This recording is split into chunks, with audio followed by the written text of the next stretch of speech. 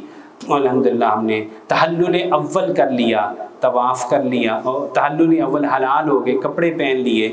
تحلل ثانی یعنی عورت کا حلال ہونا، یہ طواف زیارت کے بعد ہوتا ہے۔ 10 ذو الحجہ کی رات عشاء کے بعد ہم نے طواف زیارت کیا اور صحیح کی، اور پھر بھی بہت ایک انتظار کے بعد ہمیں گاڑی ملی۔ الحمدللہ فجر کی نماز ہم نے منی میں ادا کی۔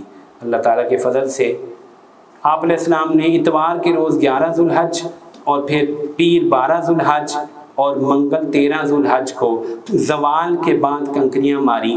زوال سے پہلے کنکریاں مارنا جائز نہیں ہے، لوگ بہت جلدی کرتے ہیں، کہتے ہیں ہماری کس طرح جان چھوٹ جائے۔ اللہ کی توفیق سے سنت طریقے سے ہم نے 11 ذو الحج، 12 ذو الحج اور 13 ذو الحج کو زوال کے بعد ظہر خیمے میں ادا کر کے بڑی تسلی کے ساتھ جو ہے رمی ادا کی۔ آپ علیہ السلام نے 13 ذو الحج کو منگل کے دن ظہر کی نماز پڑھ کے وادی محصب میں قیام کیا، یوم النفر الثانی، اور آپ نے فجر تک یہیں قیام کیا۔ یہ بدھ کی رات تھی، آپ نے یہیں بسر کی تھی۔ یہ ہمارے لیے ممکن نہیں تھا، دل بڑا چاہتا تھا، لیکن ایک تو وادی محصب کا پتہ ہی نہیں تھا کہاں ہے، ورنہ میرا دل تھا کہ یہ سنت بھی پوری کر لوں۔ تو میں الحمدللہ عصر کے وقت اپنی بلڈنگ میں آ گیا تھا۔ 14 ذو الحج کو آپ علیہ السلام نے طواف وداع کیا اور آپ مدینہ منورہ روانہ ہوئے۔ آپ نے یہ ایک نئی چیز واجب کی، آپ نے فرمایا کہ آخری طواف، آخری عمل بیت اللہ کا طواف ہے۔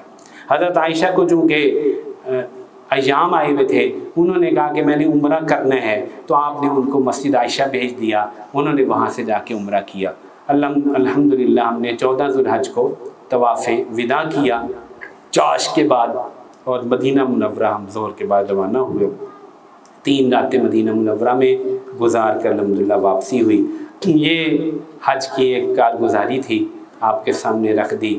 اللہ جل جلالہ حج کو قبول فرمائے، آپ سب کو جانے کی توفیق دے، اور یہ عظیم ترین سفر جو ہے اللہ تعالیٰ ہم سب کو نصیب فرمائے، اس کی ہمیں تڑپ دے، ہم اللہ کے گھر جائیں، اللہ تعالیٰ کے گھر کی زیارت کریں۔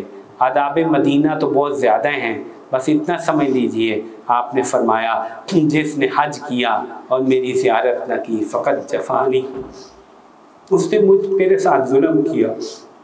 تو اس لیے اللہ تعالیٰ کے نبی کا بھی ایک حق ہے کہ بندہ حج کرنے کے بعد ضرور مدینہ جائے۔ اولا اور افضل یہی ہے کہ حج پہلے ہو اور مدینہ بعد میں ہو۔ بعض لوگ سرکاری پیکیجز کی وجہ سے مجبور ہوتے ہیں، لیکن اولا یہی ہے۔ اللہ نے بالکل سنت طریقے سے 14 ذو الحج کو جو ہے وہ کیٹیگری ڈی کی بسوں نے پھر کمال کیا۔ 4 بجے نکلے تھے، الحمدللہ 8.5 گھنٹے لگائے اور 12:40 کو رات مدینہ منورہ پہنچے۔ اللہ نے پہنچا دیا۔ مدینہ تو مدینہ ہے۔ الحمدللہ اگلے دن صبح فجر کی نماز کے بعد غسل کر کے روضہ رسول پہ حاضری کی توفیق اللہ تعالیٰ نے عطا کی۔ اس کے بعد مسلسل حاضری ہوتی رہی۔ ریاض الجنہ میں جانے کے لیے بہت مشکلات ہیں، وہ بھی الحمدللہ صلاۃ الحاجت کی مدد سے اللہ نے اس کو بھی آسان کر دیا، اور ایسے ہی اللہ نے داخلہ مرحمت فرما دیا۔ ریاض الجنہ میں بھی نماز پڑھنے کی توفیق ہوئی۔